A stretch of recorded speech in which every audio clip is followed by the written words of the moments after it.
Alright, in this video I've built a PIR sensor light. I'm going to use this to build something else on afterwards. But for now, let's go through the code.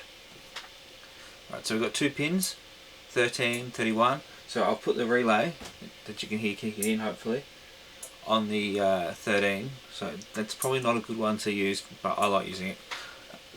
I've got some flags here, so if it knows the LED state, the manual controls or motion detected.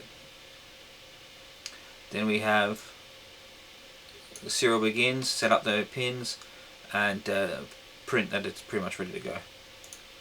In the loop, we've got check for serial available. If it's available and it's on, to turn on. If it's available and it's off, to turn off. Set manual control to true, so then this bit here won't run. So if this is in auto mode, manual control is false, therefore it can run this. So this will then go jump through here and get here.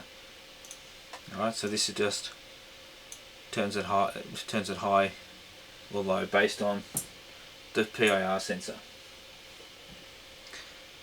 Alright, and then I have a 100 second delay, 100 millisecond delay to reduce the CPU usage.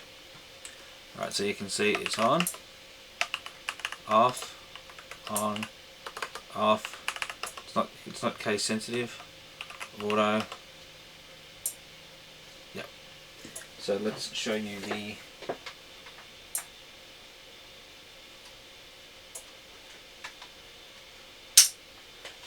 how it's wired up. So we can see where the sensor comes into 31. So we've got the hot, the sensor, and the ground. Okay, the relay is hooked into pin 13, and I'm getting 5 volts and ground. Simple as that. The relay is switching a little USB powered light fitting.